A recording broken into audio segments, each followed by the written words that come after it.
அஸ்ஸலாமு அலைக்கும் வரஹ்மத்துல்லாஹி வபரகாத்துஹு. அல்ஹம்துலில்லாஹ் அல்ஹம்துலில்லாஹி நஹ்மதுஹு வ நஸ்தஈனுஹு வ நஸ்தக்ஃபிருஹு வ நஊது பில்லாஹி மின் ஷுரூரி அன்ஃபுஸினா வ மின் ஸய்யிஆத்தி அமாலினா மன் யஹ்திஹில்லாஹு ஃபலா முதில்ல லஹு வ மன் யுத்லில்ஹு ஃபலா ஹாதிய லஹு. வ அஷ்ஹது அன் லா இலாஹ இல்லல்லாஹு வஹ்தஹு லா ஷரீக லஹு வ அஷ்ஹது அன்ன முஹம்மதன் அப்துஹு வ ரசூலுஹு அம்மா பஅத். கண்ணியத்திற்குரிய எல்லாம் வல்ல அல்லாஹு ஜல்ல ஷானஹு தஆலாவின் நல்லடியார்களே, எந்த மனிதர் மரணித்தாலும் அவருக்கும் இந்த உலகத்துக்குமான எல்லா தொடர்புகளுமே தடுக்கப்பட்டு விடுகின்றது என்ற விஷயத்தை ஏராளமான திருக்குர்ஆன் வசனங்களின் சான்றுகளோடும் ஹதீஸ்களின் சான்றுகளோடும் நம்ம அறிந்து வந்தோம். இறந்தவர்கள் இந்த உலகத்திற்கு வர முடியாது, தொடர்பு கொள்ள முடியாது என்பதற்கு எவ்வளோ ஆதாரங்கள் இருந்தாலும் அதற்கு மாற்றமாக சில வாதங்களை முன்வைத்து இறந்தவர்கள் இந்த உலகத்தில் தொடர்பு கொள்ள முடியும் என்று சில பேர் சாதிக்கிறார்கள். அதற்கு அவர்கள் எடுத்து வைக்கிற முக்கியமான ஒரு வாதம் என்னவென்று சொன்னால், இறந்தவர்களை நம்ம ஜியாரத்து செய்கிறோம். இஸ்லாத்தில் கபரு ஜியாரத்து என்று ஒன்று இருக்கிறது. இறந்தவர்களை ஜியாரத்து செய்வதில் என்ன செய்கிறோம்னு கேட்டால், அவங்களுக்கு நம்ம சலாம் சொல்கிறோம். கபருஸ்தானுக்கு போனோம் என்றால் அஸ்ஸலாமு அலைக்கும் அஹ்லல் குபூர் என்று நம்ம ஒரு துவாவை ரசூலுல்லாஹ் கற்று தந்திருக்கிறாங்க. அவங்களுக்கு நம்ம சலாம் சொல்கிறோம். இதை வைத்துக்கொண்டு என்ன சொல்கிறாங்கன்னு கேட்டால், சலாம் சொன்னால் கேட்கும் தானே அர்த்தம். அவங்களுக்கு தொடர்பு கொள்ள முடியாதுங்கிறீங்க, அவங்க இந்த உலகத்துக்கு எந்த தொடர்பு கொள்ள மாட்டார்கள்னு சொல்கிறீங்க. சலாம் சொன்னால் பதில் சொல்கிறது கடமை இருக்குது. நம்ம அஸ்ஸலாமு அலைக்கும்னு சொன்னால் அவங்க அலைக்கும் சலாம் சொல்கிறாங்கன்னு தான் அர்த்தம். நம்முடைய சலாம் அவங்களுக்கு கேட்கத்தானே செய்கிறது, கேட்டால் அவங்க பதில் சொல்லத்தானே செய்கிறாங்க அப்படின்ற ஒரு வாதத்தை வைத்து இதன் மூலமாக நாங்கள் என்ன வேண்டாலும் கேட்போம், அவங்க என்ன வேண்டாலும் எங்களுக்கு உதவி செய்வார்கள் என்று இந்த இறந்தவர்கள் மீது நம்பிக்கை வைப்பதற்கு இந்த ஜியாரத்தை கொண்டு வந்து என்ன செய்கிறாங்க, ஒரு ஆதாரமாக காட்டுகிறார்கள். பொதுவாக நம்ம விளங்கி கொள்ள வேண்டும், இறந்தவர்கள் செவியுற மாட்டார்கள் என்று குர்ஆனில் தெளிவான வசனத்தில் அல்லாஹ் தெளிவுபடுத்திட்டான். அதை கடந்த வாரங்களில் உங்களுக்கு நாங்கள் விளக்கி இருக்கிறோம். அதுக்கு மாற்றமில்லாத வகையில் தான் எந்த ஒரு ஹதீஸையும் விளங்கணும். ஜியாரா அதான் சலான் சொன்னால் கேட்கும் என்று விளங்குகிறீர்கள். கேட்கிறதுக்கு மட்டும்தான் சலான் சொல்லப்படுமா? சலாம் சொல்லிவிட்டு கேட்காத ஒரு நிலைமை மார்க்கத்தில் இருக்குதா இல்லையா என்று சிந்தித்து பார்த்தால் இந்த வாதத்தை அவங்க வைக்க மாட்டாங்க. இப்போ நம்ம தொழுகையில் ரசூலுல்லாஹ்வுக்கு சலாம் சொல்கிறோம். அத்தஹியாத்து ஓதும்போது ஒவ்வொருத்தர் என்ன செய்கிறோம், அஸ்ஸலாமு அலைக்க ஐயுஹன் நபியு ரஹ்மத்துல்லாஹி பரக்காத்து உண்டு அத்தஹியாத்தில் வருது. அதுக்கு என்ன அர்த்தம்? நபியே உங்கள் மீது சலாம் உண்டாகட்டுமாக. தொழுகையில் நம்ம சலாம் சொல்கிறோம். ஒவ்வொரு ரக்கா தொழுகையிலையும் அத்தஹியாத்து இருப்பில் சலாம் சொல்கிறோம். நம்ம சலாம் சொல்கிற மாதிரி நபிகள் நாயகம் ஸல்லல்லாஹு அலைஹி வஸல்லம் இந்த உலகத்தில் வாழ்ந்தாங்கள்ல, அப்போவும் தொழுத மக்கள் சலாம் சொன்னாங்க. இப்போ நம்ம அத்தஹியாத்து ஓதுன மாதிரி சஹாபாக்குன்னு ஓதிருப்பாங்கல்ல, அப்படி தானே ஓதுனாங்க. அவங்களும் என்ன செஞ்சாங்கன்னா தொழுகையில் அஸ்ஸலாமு அலைக்கும் ஐயுஹன் நபின்னு சலாம் சொன்னாங்க. அப்போ சலாம் சொல்லுவது ரசூலுல்லாஹ்வுக்கு சலாம் கூப்பிட்டு சலாம் சொல்கிறாங்க. அஸ்ஸலாமு அலைக்கும் ஐயுஹன் நபின்னு நாமளும் சொல்லுகிறோம், சஹாபாக்களும் சொல்லியிருக்கிறார்கள். ரசூலுல்லாஹ் இந்த பூமியில் வாழ்ந்து கொண்டிருக்கிறார்கள். அந்த நேரத்தில் இந்த சலாம் அவங்களுக்கு கேட்டுச்சா? முதல்ல ஹயாத்தோடு அந்த பூமியில் இருந்தாங்கள்ல, அந்த நேரத்தில் அத்தஹியாத்தில் சஹாபாக்கள் அஸ்ஸலாமு அலைக்கும் ஐயுஹன் நபிங்கிறாங்க. இது கேட்டுக்கிட்டு இருந்தால் ரசூலுல்லாஹ் வாழ்நாள் அந்த வாழ்ந்த காலம் முழுசும் அலைக்கும் சலாம் சொல்லிகிட்டே தான் இருக்கணும். எந்த நேரத்தில் யாராவது தொழுதுகிட்டு இருப்பாங்க. எந்த நேரத்தை எடுத்துக்கொண்டாலும் யாராவது என்ன செய்வாங்க, உலகத்தில் ஏதாவது ஒரு பகுதியில் தொழுதுகிட்டு இருப்பாங்க. அவங்க அந்த அத்தஹியாத்து ஓதிக்கிட்டு இருப்பாங்க. அவங்க அஸ்ஸலாமு அலைக்கும் ஐயுஹன் நபி சொல்லிக்கிட்டு இருப்பாங்க. அப்போ ரசூலுல்லாஹ்வுக்கு இது கேட்டிருந்தால் என்ன செய்யணும்? அவங்க எந்த வேலையும் செய்ய முடியாது. வலைக்கும் சலாம் வலைக்கும் சலாம் வலைக்கும் சலாம் என்ன கேட்டுகிட்டு இருக்குமே. ஒவ்வொருத்தர் அப்துல் கார் அஸ்ஸலாமு அலைக்கும் ஐயுஹன் நபியும் பாரு, அதுக்கு ஒரு அலைக்கும் சலாம். இஸ்மாயில் சொல்லுவார், அதுக்கு ஒரு அலைக்கும் சலாம். இப்ராஹிம் சொல்லுவார், அப்போ அதுக்கு ஒரு அலைக்கும் சலாம். இப்படின்னு ஒவ்வொருவரும் தொழுகையில் அத்தஹியாத்து ஓதிக்கொண்டிருந்தார்களே, அதற்கெல்லாம் ரசூலுல்லாஹ் பதில் சொன்னாங்கன்னு ஒரு ஆதாரம் கிடைக்குதா? இல்லை. சலாம் சொல்கிறோம், ஆனால் கேட்கலை. இவங்க என்ன செய்கிறாங்க, சலாம் சொன்னால் கேட்கத்தானே செய்யும், விளங்கத்தானே செய்யும்னு சுற்றி வளைச்சிக்கிட்டு வர்றாங்க. விளங்காது என்று அல்லாஹ் தெளிவாக சொல்லிட்டான். இறந்தவர்களை இன்னக்க லா துஸ்மிஉல் மௌத்தா போன ஆட்களை செவியேற்க செய்ய உமக்கு முடியாது. ஒமா அன்தபி முஸ்மியின் மன்ஃபில் குபூர், கபூர்களில் உள்ளவர்களை செவியேற்க செய்ய உமக்கு முடியாது. இது குர்ஆன் வசனம். இப்போ குர்ஆன் தெளிவாக இறந்தவங்களுக்கு காது கேட்காதுங்கிறது, இந்த பூமியில் என்ன நீங்கள் பேசினாலும் விளங்காதுன்னு சொல்லிட்டு தான் சலாம் சொல்லுது. அப்போ விளங்காது என்பதை நீங்கள் மறுத்துட்டு சலாம் சொல்கிறத மட்டும் எடுத்தீங்கன்னா குர்ஆன் மறுத்தவர்கள் ஆகிடுவீங்க. அப்போ விளங்காது என்று சொல்லிவிட்டு சலாம் சொல்லுங்கன்னு சொல்கிறா என்ன அர்த்தம்னு கேட்டால், நாம் அவங்களுக்கு செய்கிற துவான்னு அர்த்தமே தவிர அவங்க அதை கேட்குறாங்கன்னு அர்த்தம் இல்லை. அல்லாஹ்வுடைய ரசூலுக்கே கேட்கல. ரசூல் ஸல்லல்லாஹு அலைஹி வஸல்லம் இந்த பூமியில் வாழ்ந்து கொண்டிருக்கும் பொழுது எத்தனை பேர் அத்தஹியாத்தில் சலாம் சொன்னார்கள், அவங்க இதெல்லாம் கேட்கலை. அப்போ இதை பற்றி ரசூல்லாட்டையும் சஹாபாக்கள்லாம் கேட்குறாங்க. எப்படி ரசூல்லா சொல்கிறாங்க, இன்னலில்லாஹி மலாயிகத்தன் சையாஹீன ஃபில் அர்லி யுபல்லிகூன மின் உம்மத்திய சலாம். அல்லாஹ் வந்து சில மலக்குமார்களை நியமித்திருக்கிறான். அல்லாஹ் வந்து லட்சக்கணக்கான பணிகளுக்கு லட்சக்கணக்கான வானவர்கள் நியமித்திருக்கிறான். ஒவ்வொரு வேலைக்கும் மலக்குகள் இருக்கிறாங்க. அந்த மாதிரி ஒரு மலக்குகள் இருக்கிறாங்க. மனிதர்கள் சொல்லக்கூடிய சலாத்தை ரசூல்லாவுக்கு கொண்டு போய் சேர்க்கக்கூடிய ஆள்கள். ரசூல்லா சொல்கிறாங்க, இன்னலில்லாஹி மலாயிகத்தன் சையாஹீன ஃபில் அர்லி, இந்த பூமியில் சுற்றி திரியக்கூடிய வானவர்களை எல்லாம் நியமித்திருக்கிறான். இப்போ கூட அங்கே கூட மலக்குகள் இருப்பாங்க, பல மலக்குகள் இருப்பாங்க. அதில் ஒரு சில மலக்கு டியூட்டி என்னன்னு கேட்டால், யாரெல்லாம் ரசூல்லாவுக்கு சலாம் சொல்கிறாங்களோ அதை கொண்டு எடுத்து சொல்வது. அப்போ மலக்குகளை நியமித்திருக்கிறான். அவங்க என்ன செய்வாங்கன்னா, பல்லிகூன மின் உம்மத்திய சலாம், என் உம்மத்துமார்கள் சொல்கிற சலாமை எனக்கு வந்து தெரிவிப்பார்கள். தெரிவிப்பார்கள்னு என்ன அர்த்தம்? நீங்கள் அஸ்ஸலாமு அலைக்கும் ஐயுஹன் நபின்னா கேட்காதுன்னு அர்த்தம். கேட்காது. போய் மலக்கு போய் சொல்லுவார், உங்களுக்கு இஸ்மாயில் சலாம் சொன்னார், உங்களுக்கு மூசா சலாம் சொன்னார் என்று மலக்கு போய் தெரிவிப்பாங்களே தவிர ரசூல்லாவுக்கு கேட்குமா இருந்தால் அந்த வாசகத்துக்கு சொல்கிறாங்க. ரசூல்லாவுக்கு இந்த சலாம் சொன்னது கேட்குமாக இருந்தால் என்ன செய்வாங்க, நீங்கள் என்ன சலாம் சொன்னாலும் எனக்கு கேட்கும் அப்படின்னு சொல்லிடலாமே. மலக்கு நியமிக்க வேணாமே. நேரடியாக நான் பேசுகிற உங்களுக்கு கேட்குது, நீங்கள் பேசுகிற எனக்கு கேட்குது, மலக்கு நடுவில் எதுக்கு? கேட்கும்போது தேவையில்லையே. அப்போ நம்ம சொல்லக்கூடியது ரசூல்லா கேட்குமாக இருந்தால் மலக்குமார்களை நியமித்து இவர் சொன்னார் அவர் சொன்னார்னு போய் சொல்கிறது அர்த்தமற்றதாவில் போயிடறேன். அப்போ ரசூல் ஸல்லல்லாஹு அலைஹி வஸல்லம் அவர்கள் எனக்கே கேட்கான்னு சொல்லிட்டாங்க. நீங்கள் யார் எந்த உலகத்திலிருந்து சலாம் சொன்னாலும் சரி நீ சொல்லிக்கிற வேண்டியதான். அந்த உலகத்துக்கு இந்த உலகத்துக்கு எந்த காண்டிட்டும் கிடையாது. மலக்குமார்கள் எனக்கு ஒன்றாந்து சேர்ப்பாங்க. அப்போ மலக்குமார்கள் கொண்டு வந்து சேர்ப்பாங்க என்பது தான் அதுக்கு அர்த்தம்னு ரசூலுல்லா விளக்கம் சொன்ன பிறகு ஜாரத்து ஏன் செய்கிறோம், அங்கே எதுக்கு சலாம் சொல்லுகிறோம் என்றால் அப்படி சொல்லலாமா?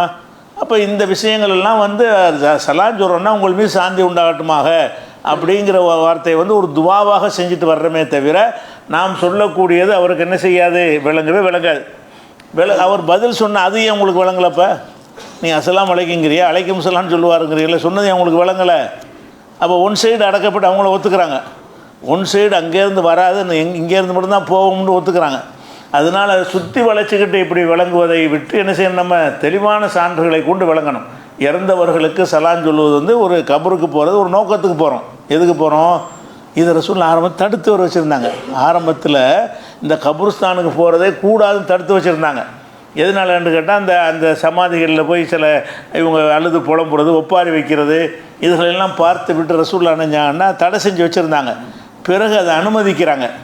ரெண்டையுமே இந்த ஹதீஸில் சொல்கிறாங்க. எப்படி குன்து நகைத்துக்கும் அன் ஜியாரத்தில் குபூர், கபறுகளை சந்திப்பதை விட்டு உங்களை நான் தடை செய்திருந்தேன், யாரும் கபருக்கு போகக்கூடாது. ரசூல் ஆரம்பத்தை தடுத்துட்டாங்க. அடக்கம் பண்ணிட்டு வந்து அவ்வளோதான், கபுர்ஸ்தானுக்கு போகிறேங்கிற விளையாட்டை கூடான்னு ரசூலை தடுத்துருந்தாங்க. இப்போ என்ன செய்கிறாங்கன்னா, தடுத்து வைத்திருந்தேன் ஃபசூருஹா, இனிமேல் நீங்கள் கபருக்கு செல்லலாம். ஏன் செல்லலாம் என்றால் ஃபைன்னஹா துதக்கிருல் ஆஹிரா, அது ஆகிரத்தை உங்களுக்கு யாவப்படுத்தும், மறுமையை. நீங்கள் அந்த கபருஸ்தானுக்கு போனீங்கன்னு சொன்னால் இன்னொரு அறிவிப்பில் துதக்கிருல் மௌத், மௌத்தை யாவப்படுத்தும். நம்ம உலக வாழ்க்கையில் மூழ்கி கிடக்கிற நம்ம அந்த அடக்க ஸ்தலத்துக்கு போனால் இவரெல்லாம் போயிட்டார், நம்ம எவ்வளோ நேரம் இருக்க போகிறோம், நம்மளும் போவோம், அப்போ நாமளும் மரணிப்போம் என்கிற ஒரு பாடத்தை தருவதற்காக வேண்டி நீங்கள் ஜியாரத் செய்யுங்கன்ட்டாங்க. ஜியாரத்துக்கு நோக்கம் என்ன? நீங்கள் என்னத்தான் போய் சலாம் சொன்னாலும் எதுக்கு அங்கே போக சொல்லுதுன்னு கேட்டால், நீங்கள் சொன்ன சலாத்தை கேட்ட ஒரு பதில் சொல்லி அதை வாங்குவதற்காக உங்களை அனுப்பலை. எதுக்காக அந்த ஜியாரத்துக்கு போகிறோம்?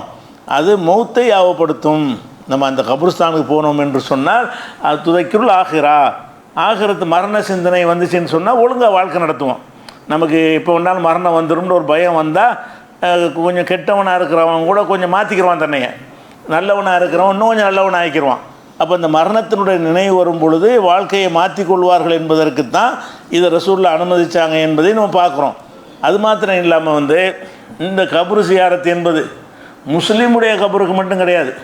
நம்ம அப்படி மட்டும்தான் விளங்கி இருக்கிறோம். மரணத்துடைய சிந்தனையை பெறுவதற்காக முஸ்லீம் அல்லாத கபருக்கு கூட போகலாம். இந்த முஸ்லீமான கபருஸ்தானுக்கு போகிறது மாதிரி எங்கே போகலாம்?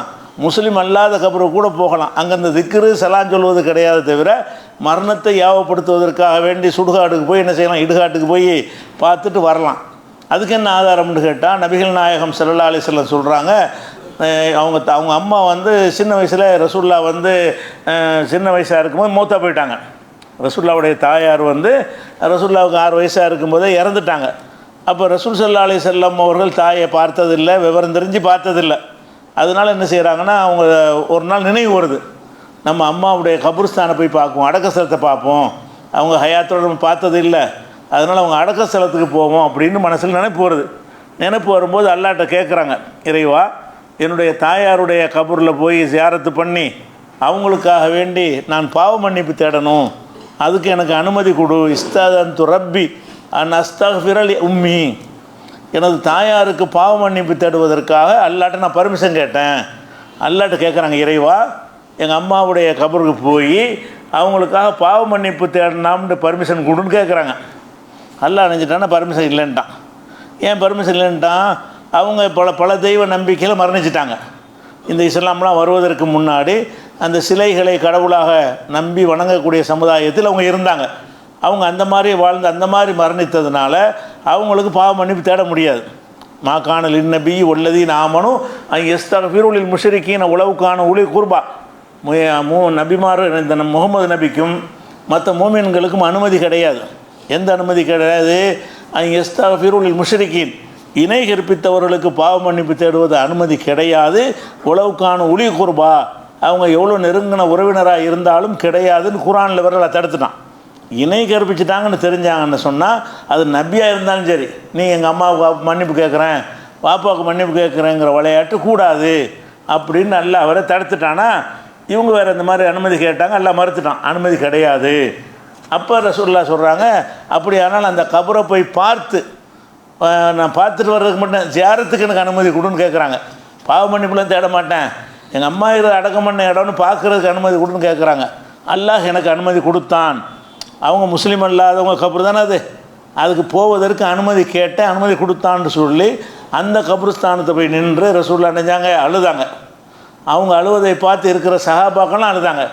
தாயுடைய அந்த நினைப்பு வரும்போது அழுக வரும்ல, அவங்க ஷிர்கில் மூத்தா போயிட்டாங்களே, எது நினச்சி அழுதாங்கன்னு தெரியல. அந்த அடக்கஸ்தலத்தில் நின்று ரசூலுல்லாஹ் அழ ஆரம்பிக்கிறாங்க. சுற்றி இருந்த எல்லாரையும் அழ வச்சுட்டாங்க. அவ்வளோ அழுகை எழுதார்கள்னு வருகிறது. அப்போ இதில் நம்ம என்ன வழங்குகிறோம்? கபரு ஜியாரத் என்பது முஸ்லீம் அல்லாத கபருக்கு கூட போகலாம். முஸ்லீம் அல்லாத உங்கள் வாப்பா அம்மா ஒருத்தர் முஸ்லாத்துக்கு ஒருத்தர் வந்துட்டார், தகப்பனார் வரல, தாயார் வரல, அவங்க அடக்கஸ்தலத்துக்கு போய் ஒரு பார்க்கலாமன்னா பார்க்கலாம்.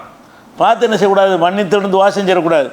மரணத்தை யாவப்படுத்துவதற்காக வேண்டி அவங்க தாய் நம்மளை எப்படியெல்லாம் வளர்த்தாங்க அதெல்லாம் நினைவு கூறுவதற்காக வேண்டி போகலாமான்னா ரசூலுல்லாஹ் போயிருக்கிறாங்கல்ல, அல்லாஹ்ட்ட பர்மிஷன் வாங்கி போயிருக்கிறாங்களா இல்லையா? அது நமக்கு ஆதாரம் தானே. அல்லாஹ்வுடைய தூதரிடத்தில் அழகான முன்மாதிரி நமக்கு இருக்கிறதுன்னு சொல்கிற காரணத்தினால நம்மளும் செய்யலாம். அப்போ ஜியாரத்துங்கிறது வந்து மரணத்தை யாவப்படுத்துறதுக்காக வேண்டி மார்க்கத்தில் உள்ள ஒரு அம்சம் தானே தவிர, நம்ம சொல்வதையெல்லாம் அங்கே கேட்கும், அவங்க இந்த உலகத்துக்கு தொடர்பு கொள்ளுவாங்க என்பதற்கு உள்ளது அல்ல என்பதற்கு இதெல்லாம் தெளிவான ஆதாரம். ரசூலுல்லாவுக்கு அந்த கேட்காதுன்னு அவங்களே சொல்லிட்டாங்களே, எனக்கு கேட்காண்டாங்கல்ல, நீங்கள் சொல்லக்கூடிய எந்த சலாமும் எனக்கு கேட்காது, மலக்குமார்களும் சொல்லி தருவாங்க. சரி, அவங்களுக்கு மலக்கு சொல்லி தந்துட்டாங்க, உங்களுக்கு மலக்க நியமிச்சிருக்கானல்ல, நான் மூத்தா போயிட்டேன்டா எனக்கு சலாத்தை வந்து சேர்ப்பதற்காக வேண்டி மலக்கெல்லாம் நியமித்திருப்பாங்கன்னா அப்படி சொல்லப்படலை. ரசூலுல்லாவுக்கெல்லாம் நியமித்திருக்கிறான். மற்ற சலாமுக்கெல்லாம் அப்படி கூட போய் சேராது. அடக்கம் பண்ண ஆள்கிட்ட போய் உங்களுக்கு இன்னார் சலான் சொன்னார், இன்னார் சலான் சொன்னார்னு போய் சொல்லுவாங்களான்னா அது தனக்குத்தான் அப்படி இருக்குன்னு ரசூலுல்லாஹ் சொல்கிறாங்க. எனக்குத்தான் மலக்க நியமித்திருக்கிறான். அப்போ மற்ற இறந்தவர்களுக்கு நீங்கள் சலான் சொன்னாலும் அவங்களும் கேட்க மாட்டாங்க, மலக்காவது போய் சொல்லுவாருன்னா அதுக்கு ஆதாரம் இல்லை. அல்லாஹ்வுடைய ரசூல் தனக்கு உரிய ஒரு சிறப்பு தகுதியாக சொன்னார்களே தவிர ஒவ்வொரு மூமினுக்கும் இப்படி நியமிக்கப்பட்டிருக்குன்னு சொல்லலை. எந்த மூமினாக இருந்தாலும் அவருடைய அடக்கத்தை இறந்து விட்டார் என்று சொன்னால் அவருக்கு சொல்லக்கூடிய சலாத்தை சேர்ப்பதற்காக மாணவர்களை எல்லாம் நியமித்திருக்கிறான் அப்படின்னு சொன்னாங்களா? சொல்லலை. அதனால் இறந்தவருக்கு சலாம் சொல்வது என்பது அவங்களுக்கு கேட்கும் என்பதற்காக கிடையாது, எத்தி வைக்கப்படும் என்பதற்காக கிடையாது. உங்கள் மீது சாந்தி உண்டாகட்டுமாக ஒரு துவா, உங்கள் மீது சாந்தி உண்டாகட்டும், அல்ல உங்களை பொருந்தி கொள்ளட்டும், நீங்கள் முன்னாடி போயிட்டீங்க நாங்கள் பின்னாடி வர்றோன்னு அந்த துவாவோட அர்த்தம். அந்த துவாவில் வரும்போது நீங்கள் எங்களுக்கு முன்னாடி போயிட்டீங்க, நாங்கள் பின்னாடி வந்து கொண்டே இருக்கிறோம் அப்படின்னு சொல்லி மரணத்தை யாவப்படுத்துறதுக்கு சொன்ன ஒரு துவாவில் நேரடியாக பேசுகிற மாதிரி இருக்குது. நேரடியாக பேசுகிற மாதிரி இருக்கிறதெல்லாம் என்ன அர்த்தம் கிடையாது, அதுக்கு கேட்கும்னு அர்த்தம் கிடையாது. நம்ம நேரடியாக எத்தனை விஷயங்களை பேசுகிறோமா இல்லையா? இந்த இலக்கியமாக கவிதைகளில் பாடல்கள்லாம் என்ன செய்கிறாங்க, தென்றல் காற்று நெல்லுன்னு கூப்பிட்றாங்க. தென்றல் காட்டுக்கு விளங்கவா செய்யும்? தென்றல் காற்றுன்னு கூப்பிட்டாரு, அதனால் தென்றல் காட்டு இவர் சொல்வதை கேட்குது, யாரை விளங்குவீங்களா? விளங்க மாட்டீங்க. உங்களுடைய குழந்தைகளை பிறந்து ஒரு நாள் குழந்தைய வச்சுக்கிட்டு தாய் கொஞ்சுவா, கண்ணே மணியன்னு விளங்குமா? விளங்கும்டா கொஞ்சரா, கூப்பிட்டா விளங்கும்னு அர்த்தம் செஞ்சிடறாங்க. விளங்குற இடத்துல விளங்கும்னு அர்த்தம் செய்யுங்க. விளங்காத இடத்துல கூப்பிட்டான்னா அன்பை காட்டுறன்னு விளங்கிக்கிறங்க. பெரிய பிள்ளைய பார்த்து கண்ணேன்னு கூப்பிட்டா விளங்கும்னு அர்த்தம் செஞ்சுக்கிறங்க. சின்ன வயசு பிள்ளை, ஒரு வயசு பிள்ளைய பார்த்து தாய் கூப்பிட்றாள் கண்ணே மணியை அப்படி இப்படின்னு கொஞ்சுறாங்கல்ல தாய்மார்கள்லாம், பிள்ளைகளை கூப்பிடத்தானே செய்கிறாங்க. அந்த குழந்தைக்கு விளங்கி சந்தோஷப்படுமா? விளங்கலாம் செய்யாது. இவங்க அன்பை காட்டுறாங்க, அவ்வளோதான். நம்ம பாசத்தை அந்த குழந்தைக்கு தெரிவிக்கிறோம் என்பதை தவிரதுக்கு அர்த்தம் இருக்குதா? இவங்க செஞ்ச மாதிரி ஜியாரத்துக்கு அர்த்தம் செஞ்ச மாதிரி என்ன செய்யணும், பிறந்த அன்னைக்கே குழந்தைக்கு கேட்கும் எல்லாம் அப்படின்னு ஒருத்தன் சொல்கிறான். என்னடா ஆதாரம்டா? இந்த நம்ம கொஞ்சுறோம்ல, குழந்தையை பார்த்து கூப்பிட்றோம்ல, குழந்தைய புகழ்ந்து பேசுகிறோமா இல்லையா அப்படின்னு ஆதாரம் காட்டினா ஏற்றுக்குறோமா? ஏற்றுக்கிற மாட்டோம். அந்த மாதிரி தான் நேரடியாக காபாவை நோக்கி ரசூலுல்லாஹ் பேசியிருக்கிறாங்க. காபாவை காது கேட்கும்னு அர்த்தம். அப்போ நம்ம பேசுகிறது பூமியை நோக்கி பேசுவோம், வானத்தை நோக்கி பேசுவோம், காற்றை நோக்கி பேசுவோம். அதெல்லாம் கேட்குங்கிறதுக்கு சொல்கிறது இல்லை. ஒரு இலக்கியமாக அந்த வார்த்தைகளை எல்லா மொழியிலையும் பயன்படுத்துவாங்க, தமிழ் மொழியிலையும் பயன்படுத்தி கொண்டிருக்கிறோம். அந்த மாதிரி தான் இந்த சலாமை எடுத்துக்கிறணுமே தவிர கேட்கும்னு அர்த்தம் செஞ்சீங்கன்னு சொன்னால் குர்ஆனுக்கு மாற்றமாக போகுது. இல்லை கேட்காருன்னு சொல்லிவிட்டான். இறந்தவர்கள் கேட்க மாட்டார்கள்னு சொல்லிட்ட காரணத்தினால இதை ஆதாரமாக காட்ட ஜியாரத்தை முக்கியமாக காட்டுவாங்க. உங்கள்கிட்ட என்ன காட்டுவாங்க, இறந்தவர்கள் எல்லா தொடரும் முடிந்து விட்டதை அப்படின்னு சொன்னால் அந்த ஜியாரத்து ஏன் போறியன்னு கேட்பாங்க. அப்போ இந்த ஜியாரத்தை வச்சு பேச இயலாது. அப்படியே நீங்கள் பேசினா கூட அந்த ஜியாரத்து மட்டும்தானே கேட்குங்க, மற்றதுக்கெல்லாம் ஆதாரம் எங்கே இருக்குது? நீ அஸ்ஸலாமு அலைக்கும்னு சொல்கிறீங்க, அது மட்டும் கேட்குன்னு வேணால் நினச்சிட்டு போங்க, அது கூட தப்பு தான். அதை தாண்டி எனக்கு செல்வத்தை கொடுங்க, ரிஸ்கை கொடுங்க, நோயை தீருங்கன்னெலாம் கேட்குறீங்க, அவங்க செய்வாங்க நம்புன்னு, அதுக்கு என்ன ஆதாரம்? அதுக்கு ஒன்றும் ஆதாரம் கிடையாது. அது சுத்தமாக அதுக்கு மறுக்கோலப்படுது குர்ஆன் ஹதீஸில். அதனால் இவங்க ஏக தெய்வ கொள்கையை விட்டு வெளியேறி சிறுக்கு வைப்பதற்கு இந்த ஜியாரத்துங்கிற ஒரு விஷயத்தை கருவியாக பயன்படுத்துகிறாங்க. இது ஒரு விஷயமாச்சு. அதே மாதிரி இன்னொரு இதையும் காட்டுவாங்க, இறந்தவர்களுக்கு எல்லாம் கேட்கும் என்பதற்கு என்ன ஆதாரம்னு கேட்டால், பத்ர் போர் நடந்து முடிஞ்ச உடனே எதிரிகள் ஒரு 24 பேர் கொல்லப்பட்ட தலைவர்கள். பத்ர் போரில் நிறைய பேர் கொல்லப்பட்டாங்கல்ல, அவங்க எத்தனை பேர்னு கேட்டால் 24 பேர். அந்த 24 பேர் என்ன செய்கிறாங்கன்னா, ரசூல் ஸல்லல்லாஹு அலைஹி வஸல்லம் அவர்கள் ஒரு பாலடைஞ்ச கிணறு அங்கே இருக்குது, வெளியில் தூக்கி பாடியை வெளியில் போட்டு போக முடியாது, நாய் நேரெலாம் திண்டு போயிடும். போரில் எதிரியாக இருந்தாலும் அவங்களையும் அடக்கம் பண்ணணும். அதுக்காக என்ன செய்கிறாங்கன்னா, பாலடைஞ்ச அந்த கிணத்துக்குள்ளே தள்ளி அவங்கள மூடுறாங்க அந்த பாடிகளை. அது மொத்தம் 24 பேர். அப்போ எந்த ஒரு போருக்கு ரசூலுல்லாஹ் போனாலும் என்ன செய்வாங்கன்னு கேட்டால், ஒரு 3 நாள் அதை எடுத்து தங்கியிருப்பாங்க. ஒரு போரில் ஜெயிச்சுட்டாங்கன்னு சொன்னால் ஜெயிச்சிட்டோன்னு ஒடியாந்துட மாட்டாங்க, அந்த இடத்துல 3 நாள் தங்கியிருப்பாங்க. ஏன்னு கேட்டால் எதிரிகள் மறுபடியும் வருவானா, என்னென்ன செட்டப் இருக்கும், அந்த போருடைய சூழ்நிலைகள்லாம் சீராகிற வரைக்கும் ஒரு 3 நாள் தங்கி விட்டு வர்றது அவங்களுடைய வழக்கம். அந்த 3ஆவது நாள் கிளம்புற நேரத்தில் அந்த இடத்துக்கு போகிறாங்க. எந்த இடத்துக்கு? இவங்களை கிணத்துல போட்டாங்கல்ல, அந்த பாலடைஞ்ச கிணறு, அங்கே போய் என்ன செய்கிறாங்கன்னு கேட்டால் அவங்கள நோக்கி பேசுகிறாங்க. எப்படி பேசுகிறாங்கன்னு கேட்டால், இன்னா வஜதுனா மாவாதனா ரப்புனா ஹக்கா, எங்கள் இறைவன் எங்களுக்கு அளித்த வாக்குறுதியை நாங்கள் பெற்றுக்கொண்டு விட்டோம். ஹல் வஜத்தும் மாவாத ரப்புக்கும் ஹக்கா, உங்கள் இறைவன் உங்களுக்கு அளித்த வாக்குறுதியை பெற்றுக்கொண்டீர்களான்னு கேட்குறாங்க. எங்களுக்கு அல்லாஹ் வெற்றி தருவதாக சொன்னால் அது எங்களுக்கு கிடைச்சிருச்சு, உங்களுக்கு அல்லாஹ் உங்கள் இறைவன் வாக்களித்து உங்களுக்கு கிடைச்சிருச்சான்னு கிண்டலாக என்ன செய்கிறாங்கன்னா, அடக்கம் செய்யப்பட்ட ஆளை நோக்கி பேசுகிறாங்க. இந்த கிணத்தை நோக்கி என்ன செய்கிறாங்கன்னா பேசுகிறாங்க. எப்படி? எங்கள் இறைவன் எங்களுக்கு வாக்களித்து நாங்கள் அடைந்து கொண்டோம், உங்கள் இறைவன் உங்களுக்கு வாக்களித்து நீங்கள் அடைந்தீர்களான்னு கேட்குறாங்க. இப்படி கேட்டவுடனே பக்கத்தில் உமர் ரலியல்லாஹு இருக்கிறாங்க. அவங்க என்ன செய்கிறாங்கன்னா, மாத்து கல்லிமா மின் அஜ்சாதீன் இல்லை அர்வாஹலஹா, உயிரற்ற உடலோடு ஏன் பேசிக்கிட்டு இருக்கிறீங்கிறாங்க. இது அவங்க செத்து போயிட்டாங்க, செத்து போய் தான் கிணத்துல நோண்டி தள்ளி இருக்குது, நீங்கள் அவங்கள்ட்ட போய் பேசுகிறீங்களேன்னு உமர் ஆட்சேபனை பண்ணுறாரு. உமரில் என்ன செய்கிறாரு, மாத்து கல்லிமின் அஜ்சாதீன் இல்லை அர்வாஹலஹா, ரூஹு இல்லாத அந்த உடல்களோடு ஏன் பேசுகிறீர்கள் அப்படின்னு சொல்கிறாங்க. சொன்னவுடனே ரசூலுல்லாஹ் சொல்கிறாங்க, வல்லதி நஃப்ஸு முஹம்மதின் பியதிஹி, முகமதுடைய உயிர் யார் கைவசத்தில் இருக்கிறதோ அவன் மீது சத்தியமாக சொல்கிறேன், மா அன்தும் பி அஸ்மா லிமா அக்கூலு மின்ஹும், இவர்களை விட நீங்கள் நன்கு கேட்கக்கூடியவர்கள். நான் சொல்கிறத உங்களை விட அவங்க நல்லா கேட்குறாங்க. நான் அந்த சொன்ன வார்த்தையை நீங்கள் எப்படி கேட்குறீங்களோ அதை விட அவங்களுக்கு நல்லாவே கேட்குங்கிறாங்க. இந்த ஹதீஸை கொண்டாந்து காட்டுவாங்க. எப்படி பார்த்தீர்களா, இறந்தவர்களுக்கு காது கேட்கும். ஏன்னு கேட்டால் உசுரோட உள்ளவர்களோட உங்களுக்கு நல்லா கேட்டிருக்குது. ரசூல்லா தானே சொல்கிறாங்க. உமர் ஆட்சேபனை பண்ணும்போது நீ கேட்குறது அவங்க நல்லா கேட்பாங்க, உன் காது கேட்பதை விட அவங்களுடைய காது நன்றாக கேட்கும்னு அந்த அர்த்தத்தில் வருகிறது. இது புகாரில் 3976 ஹதீஸில் வருகிறது. இதை அனஸ் அறிவிக்கிறாங்க. இப்னு உமர் பல பேர் இந்த சம்பவத்தை அறிவிக்கிறாங்க. இந்த சம்பவத்தை அறிவித்த உடனே இதை பார்த்தா வந்து குர்ஆனுக்கு மாற்றமாக தெரியுதுல்ல. இறந்தவர்கள் கேட்க மாட்டாங்கன்னு அல்லாஹ் சொல்கிறான். ரசூலுல்லாஹ் என்ன சொல்கிறாங்கன்னா இறந்தவர்கள் கேட்குங்கிறாங்க. அதான் அர்த்தத்துக்கு இறந்துட்டாலும் உங்களோட உங்களுக்கு நல்லா கேட்கும்னு ரசூலுல்லாஹ் சொன்ன மாதிரி இந்த ஹதீஸ் வருகிறது. அப்போ இந்த செய்தி வந்து ஆயிஷா நாயிட்ட வந்து சொல்லப்படுது. இந்த மாதிரி இப்னு உமர் அறிவித்துக்கிட்டு இருக்கிறாரு, உமர் பேசின உரையாடலை இப்னு உமர் அறிவிக்கிறாரு, அதை பற்றி உங்களுடைய கருத்து என்னன்னு கேட்குறாங்க. அப்போ என்ன செய்கிறாங்கன்னு கேட்டால் ரசூலுல்லாஹ் சொன்னது அப்படி சொல்லலை. அவங்க அந்த மாதிரி அவங்களுக்கு அவங்க கேட்குறாங்கன்னு சொல்லலை. என்ன சொன்னாங்கன்னு கேட்டால் எஸ்மவுன என்றால் காதால் கேட்குறது, ஏலமுன என்றால் அவங்க அறிந்து கொள்வது.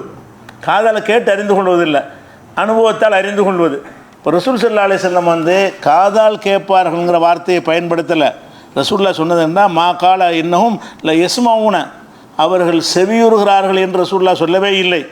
இன்னமா கால இன்னஹும் உள்ளான இல்லை ஏலமூன், அவர்கள் இப்போது அறிந்து கொண்டார்கள், அப்படி தான் சொன்னாங்க. இப்போதைக்கு என்ன விளங்கிட்டாங்க, நம்ம வழி தவறு என்று விளங்கி கொண்டார்கள். அந்த குழியில் போன எல்லாம் மறுமையுடைய காட்சியில் அவங்களுக்கு தெரியும்ல, நம்ம நரகத்துக்கு போயிட்டோம், நம்ம வாழ்க்கை வீணாக போச்சுன்னு அவங்களுக்கு தெரியும். அந்த நிலைமையை பார்த்து அறிந்து கொண்டார்கள் என்று தான் ரசூலுல்லாஹ் சொன்னாங்களே தவிர காதால் கேட்டார்கள்னு சொல்லலை அப்படின்னு ஆயிஷா நாய் சொல்கிறாங்க. அப்போ ஆயிஷா நாய் அந்த போருக்கு மனைவியும் கூட்டிகிட்டு போவாங்கல்ல, 3 நாள் வரை இருக்கிறாங்கல்ல, இது போர் நேரத்தில் நடந்ததில்லை. அந்த இடத்துல ரசூலுல்லாஹ் பேசுனாங்கன்னா ஸ்பாட்டில் அவங்களும் இருக்கிறாங்க, இருந்தால் தான் பேச முடியும். ஆயிஷா நாய் என்ன சொல்கிறாங்கன்னா அப்படி ரசூலுல்லாஹ் சொல்லவில்லை. அந்த கபரை நோக்கி பேசும் பொழுது அவர்கள் நான் சொல்வதை காதால் கேட்கிறார்கள்னு சொல்லவே இல்லை. நான் சொன்ன இந்த மெசேஜ் அவங்களுக்கு தெரிந்து விட்டது, அவங்க புரிந்து கொண்டிருப்பார்கள். இப்போ எதை வச்சு புரிந்து கொள்வார்கள், கபரில் உள்ள சூழ்நிலையை வச்சு எல்லாம் புரிந்து கொள்ள தானே செய்வாங்க. அப்படிங்கிறத அர்த்தம் ரசூலுல்லாஹ் சொன்னாங்கன்னு சொல்லிவிட்டு அப்புறம் சொல்கிறாங்க சும்மா கராத்து. பிறகு ஒரு வசனத்தை ஓதி காட்டுறாங்க. எப்படி, இன்னக்க லா துஸ்மியுல் மௌத்தா, இறந்தவர்களை நீ செவியேற்க செய்ய மாட்டான்னு நல்லா சொல்கிறானே, அதுக்கு மாற்றமாக ரசூலுல்லாஹ் சொல்லியிருப்பாங்களா, உமா அன்தபி முஸ்மின் மன்ஃபில் குபூர், கபூரில் உள்ளவர்களை செவியேற்க செய்ய உமக்கு முடியாதுன்னு நல்லா சொல்கிறானே. அப்படி சொல்லி இருக்கும்போது சத்தம் உங்களுக்கு கேட்கும் ரசூலுல்லாஹ் அப்படி சொல்லுவாங்கன்னு திருப்பி கேட்குறாங்க. குர்ஆனுக்கு மாற்றம்ங்கிறாங்க. ரசூலுல்லாஹ் சொல்லவும் இல்லை, அவங்க நேரடியாக இருந்தும் கேட்டிருக்கிறாங்க. அப்போ இதை அறிவிக்கிற இப்னு உமர், அனஸ் போன்ற சஹாபாக்கள் வந்து அவங்க புரிந்து கொண்டார்கள் என்று ரசூலுல்லாஹ் சொன்னதை அவங்க காதால் கேட்கிறார்கள் என்று விளங்கி கொண்டார்கள். அவங்க புரிதலில் ஏற்பட்ட தவறு தானே தவிர ரசூலுல்லாஹ் குர்ஆனுக்கு மாற்றபடி பேசுவாங்க. இறந்தவர்களுக்கு உசுரோட உள்ளவர்கள் நல்லா கேட்கும்னா ஒட்டுமொத்த குர்ஆனுக்கு மாற்றமாச்ச. குர்ஆன் அல்லாஹ் என்ன செய்கிறான், இறந்தவர்களும் உயிரோடு உள்ளவர்களும் சமமாக மாட்டார்கள்ட்டான். இது சமத்துக்கு மேலே கொண்டே வைக்குது, உங்களோட அவங்களுக்கு நல்லா கேட்கும்னு. இப்படியான வாசகத்தை ரசூலுல்லாஹ் இப்படி சொல்லுவாங்க என்று ஆயிஷா நாயகி அவர்கள் அந்த சம்பவத்தில் என்ன நடந்துச்சு என்பதை விளக்குகிறார்கள். அதுபோக தன்னுடைய கூற்றுக்கு ஆதாரமாக குர்ஆன் வசனத்தை காட்டுறாங்க. 2 வசனத்தை ஓதி காட்டுறாங்க.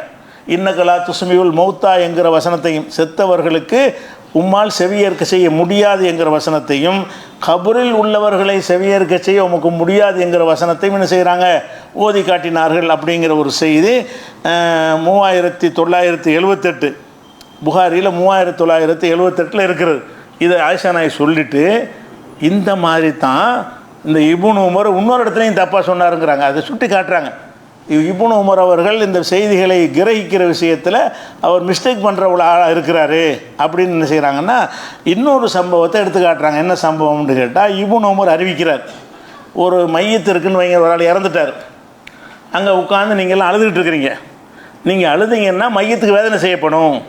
இன்னல் மையத்தில் அது புக்காய் அகலிகி, குடும்பத்தார் அழுதார்கள் என்று சொன்னால் மையத்துக்கு வேதனை செய்யப்படும் என்று ரசூலுல்லாஹ் சொன்னதாக இவர் அறிவிக்கிறார் இப்னு உமர். ஆயிஷா நாய் சொல்கிறாங்க இந்த விஷயத்தில் இப்படி தான் அவர் செஞ்சார். அது எப்படி ரசூலுல்லாஹ் சொல்லுவாங்க, இவன் அழுது அவனை எதுக்கு தண்டிக்கணும்? ஒரு நம்ம அழுதோன்னு சொன்னால் நம்ம அழுதுறதுக்காக வேண்டி மையத்தை தண்டிக்கலாமா? ஒரு மையத்தை சுற்றி இருந்து நீங்கள்லாம் அழுதுகிட்டு இருக்கிறீங்க. அழுதல் என்பது உங்கள் செயல், மையத்து செயல் இல்லை. மையத்தை தண்டிக்கிறதா இருந்தால் அந்த மையத்தை அவன் செஞ்ச செயலுக்கு தான் இஸ்லாத்தில் தண்டனை கொடுக்கப்படும். நீங்கள்லாம் உட்காந்து அழுதுறதுக்காக வேண்டி மையத்தை அல்ல வேதனை செய்வான்னு மார்க்கத்தில் இருக்குமா? இருக்காது. ஆனால் ரசூல்லா சொன்னாங்கன்னு அவர் சொல்கிறார். அப்போ ஆயிஷா நாயகி கவுண்டர் கொடுக்குறாங்க. அப்படி ரசூல் ஸல்லல்லாஹு அலைஹி வஸல்லம் சொல்லவே இல்லை. ரசூல்லா என்ன சொன்னாங்கன்னு கேட்டால், இவங்க அழுதுகிட்டு இருக்கிறாங்க, அவன் செஞ்ச பாவத்துக்கு அவன் தண்டிக்கப்பட்டு இருக்கான், அவன் செஞ்ச பாவத்துக்குன்னு ரசூல்லா சேர்த்து சொன்னாங்க. அதை விட்டுட்டார் அவர். ஆயிஷா நாயகி அந்த வாசகத்தை சொல்கிறாங்க எப்படின்னு கேட்டால், இன்னல் மையித் இன்னஹுலையோ அதபி ஹத்தியத்திஹி உதம்பி, அவனுடைய பாவத்திற்கு அவன் தண்டிக்கப்பட்டு கொண்டிருக்கிறான், இவர்கள் உட்கார்ந்து அழுது கொண்டிருக்கிறார்கள். இவங்க அழுகுறதுனால தான் தண்டனைன்னு சொல்லலை, அவன் செஞ்ச பாவத்துக்கு அவன் தண்டிக்கப்பட்டு கொண்டிருக்கிறான், இவர்கள் அழுது கொண்டிருக்கிறார்கள், இப்படித்தான் ரசூல்லா சொன்னார்கள் அப்படின்னு சொல்லிவிட்டு என்ன செய்கிறாங்கன்னு கேட்டால், அதுக்கு ஒரு வசனத்தை ஓதி காட்டுறாங்க. ஒலா தசிர், குரானை நீங்கள் ஓதியது இல்லையா? ஒலா தசிர் வாசிரத்தின் மிசுர் உகுரா, ஒருத்தன் சுமையும் ஒருத்தன் சுமக்க மாட்டேன் நல்லா சொல்கிறான். நீ அழுது அவனை இதுக்கு தண்டிக்கணும். நான் அழுதா என் சொந்தக்காரங்க கபருக்கு பக்கத்தில் போய் நின்று அழுதாம, ஜனாசாவுக்கு பக்கத்தில் நான் அழுதனே, ஆனால் அழுதுக்கு என்னையை தண்டிக்கலாம், நான் அழுதுக்கு அவனை இதுக்கு தண்டிக்கணும்.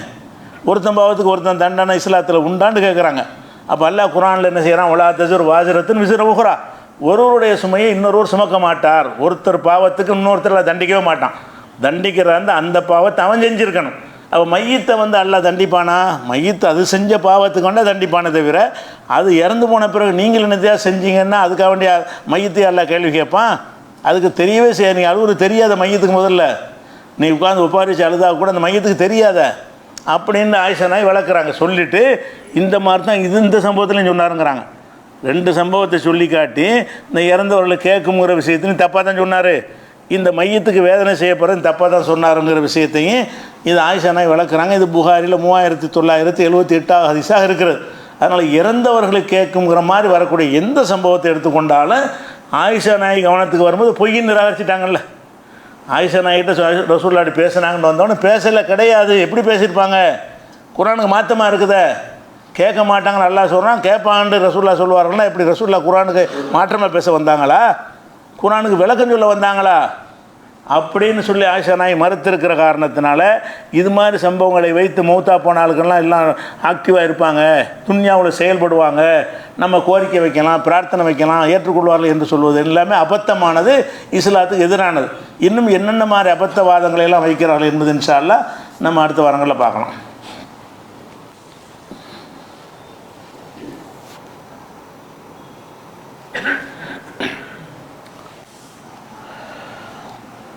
அன்பிற்குரிய சகோதர சகோதரிகளே, முஸ்லீம்களுக்கு நன்மை செய்வதாக அரசியல்வாதிகள் சில திட்டங்களை அறிவிக்கிறார்கள்.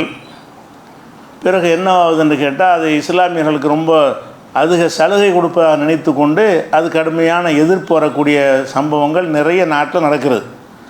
அது மாதிரியான ஒரு சம்பவம் என்ன என்று கேட்டால், ஆந்திராவிலையும் தெலுங்கானாவிலையும், பக்கத்தில் இருக்கிற ஆந்திராவிலையும் தெலுங்கானாவிலையும் ஒரு ஜிஓ கவர்மெண்ட் ஆர்டர், அரசாங்க உத்தரவு போட்டிருக்கிறாங்க. என்ன உத்தரவு என்றால், ரமலான் மாதம் வருகிறது. ரமலான் மாதம் முழுசும் முஸ்லீம்கள் அரசு வேலையில் இருப்பாங்கள்ல, அரசாங்க வேலையில் இருக்கிற முஸ்லீம்கள் 1 மணி நேரத்துக்கு முன்னாடியே போயிடலாம். இப்போ 5 மணிக்கு வேலை முடியுதுன்னா 4 மணிக்கு போய்க்கிடலாம். முஸ்லீம் மட்டும் ரமலான் மாதத்தில் மாத்திரம் முஸ்லீம்கள் என்ன செய்யலாம்னு கேட்டால் 1 மணி நேரத்துக்கு முன்னாடியே அவங்க போய்கொள்ளலாம் அப்படின்னு சொல்லி ஒரு ஆர்டர் போட்டிருக்கிறாங்க. இந்த ஆர்டர் நமக்கு நன்மை செய்கிற மாதிரி நம்மளும் நினைத்து கொண்டு ஓட்டுக்காக அவங்க செய்கிறாங்க. இஸ்லாத்தில் இப்படி நமக்கு சொல்லப்பட்டிருக்கா? ஒரு அரசாங்கத்தினுடைய வேலையை வேலைக்கு கூலி தர்றான், முஸ்லீம் அல்லாதவனும் முஸ்லீமும் சேர்ந்து வேலை செஞ்சான், அவனுக்கு மட்டும் 8 மணி நேரம், எனக்கு மட்டும் 7 மணி நேரம் வேலை, அதே சம்பளம்ங்கிற இஸ்லாத்துடைய நீதிக்கு உட்பட்டதா இது? வேலைக்கு சம்பளம் கொடுக்குறீங்க, அனைவருக்கும் 1 மணி நேரம் குறைக்கிறோன்னா அது ஒரு நியாயம். ரமலான் மாதத்தில் அரசு வேலை 1 மணி நேரம் டோட்டலாக குறைக்கப்படுது, அல்லது வேலை நேரம் மாற்றி அமைக்க 10 மணிக்கு பதிலாக 9 மணிக்கு வந்துடுங்க, 4 மணிக்கு பதிலாக 3 மணிக்கு போயிடுங்க அப்படின்னு ஜென்ரலாக சொன்னால் அது ஒரு விஷயம். இஸ்லாம் இந்த மாதிரி ஒரு வேலை செய்கிறவனுக்கு முஸ்லீம் என்பதற்காக வேண்டி அவனுக்கு ஒரு சலுகையும், முஸ்லீம் இல்லைங்கிறதுக்காக இன்னொரு சலுகையும் கொடுப்பது இஸ்லாத்துக்கு உகந்ததா? அது 2 பேரும் ஒரே மாதிரி வேலையை செய்யணும், ஒரே மாதிரி சம்பளம் தான் கொடுக்கணும். அப்போ என்ன ஆகுன்னு கேட்டால், மற்றவர்களுக்கு கசப்பை உண்டாக்குவீங்க, நன்மைன்னு செய்கிறாங்க. இப்படி இஸ்லாம் இப்படி சொல்லித்தர இல்லை. நம்ம நோன்பு வைக்கிறது பெரிய பஞ்சாயத்து இஸ்லாத்தில் கிடையாது. நோன்பு திறக்கிற நேரம் வந்துட்டால் கூட ஒரு பையில் பேரிச்சம்பளம் வச்சு சோர்ந்து போயிட்டே இருப்பான். ஒரு பயணத்தில் எவ்வளோ பேர் போகிறாங்க, பயணத்தில் போகும்போது 1 மணி நேரத்துக்கு முன்னாடி ட்ரெயின் நிப்பாட்டி நம்மளை இறக்கி விடுவானா? பிரயாணத்தில் போகிறீங்கன்னு சொன்னால் 6 மணிக்கு நோன்பு திறக்க வேண்டியிருக்கு, 6 மணிக்கு நிற்க வேண்டிய ரயில்கள்லாம் 5 மணிக்கே ஒரு இடத்துல நின்று நோன்பு திறந்த பிறகு கிளம்பும்னு சொல்லுவீங்களா? பிரயாணத்தில் இருக்குது, மார்க்கத்தில் பிரயாணத்தில் சலுகை இருக்குது, ஆனால் நோன்பு வைக்கிறாங்க சில பேர். வச்சாங்கன்னு சொன்னால் அது விளங்கி தான் வைக்கிறாங்க, எங்களுக்கு ஏழும் எங்களுக்கு முடியும்னு தான் வைக்கிறாங்க. நம்ம நோன்பு வைக்கிறோம் என்று சொன்னால் இவன் அந்த 1 மணி நேரம் சலுகை தரணும் என்பதற்காக வைக்கலை. நோன்பு வைத்து கொண்டு எங்களுக்கு எந்த பாதிப்பும் வராது, நாங்கள் எல்லாத்தையும் செய்வோம்னு சொல்லி எல்லாரையும் போல் செயல்படுவோம்னு நடக்குன்னா நல்லது. இவங்க இப்படி அறிவு போட்டவுடனே அவங்க கிளம்பிட்டானுவோம். பாருங்கள், இந்த நாட்டில் வந்துக்கிட்டு முஸ்லீம் கொண்டு தனி சட்டமாண்டு. அப்போ இதுக்கெல்லாம் காரணம் நாங்கள் கேட்டோமா? இவன்கிட்ட வந்து அதில் அரசு ஊழியர்களில் எல்லோரும் நோன்பு வைக்க மாட்டாங்க. அதையும் நீங்கள் பார்க்கணும். நோம்புங்க சலுகையை கொடுக்குறான், அதை யார் வைப்பான்னு கேட்டால் அது மார்க்கப்பட்டு உள்ள ஒரு பார்ல தவிர அரசாங்க ஊழியர்களில் அதிகமானவர்கள் நோன்பு வைக்க மாட்டாங்க. அப்படி இருந்தும் கூட என்ன செய்கிறாங்கன்னா, அரசு ஊழியர்களுக்கு 1 மணி நேரத்துக்கு முன்னாடியே போகலாம், இது சமுதாயத்துக்கு செஞ்ச நன்மை மாதிரி. இப்போ இந்த ஹஜ்ஜி மானியம்ன்ற நன்மை மாதிரி செஞ்சாங்க. கடைசியில் என்ன செய்வான், அடுத்த வந்து மாற்றுவான், அதை வச்சுக்கிட்டு ஓட்டு பொறுக்குவான். முஸ்லீம்களுக்கு இந்த நாட்டில் எப்படிப்பட்ட நிலை இருக்குது தெரியுமான்னு கேட்பான். இது எங்கள் கோரிக்கையும் இல்லை, எங்களுக்கு தேவையும் இல்லை, எங்கள் மார்க்கம் சொல்லவும் இல்லை, எங்கள் மக்கள் இதுக்காக அவங்கள்ட்ட போராட்டம் நடத்தவும் இல்லை.